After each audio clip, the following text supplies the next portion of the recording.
Hi everyone, here we've got HTC Desire 12 Plus, and let me show you the fastest way to show the battery percentage on the status bar. So first of all, let's open the list of apps and enter the settings.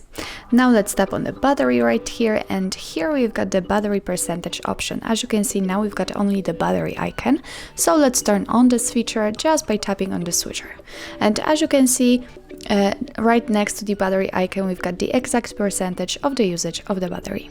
If you want to turn it off and leave only the battery icon, nothing easier, just tap on the switcher again, and here we've got the battery icon. But let me turn it on because it's quite useful. So that's all. This is how to show battery percentage in your HTC Desire 12 Plus.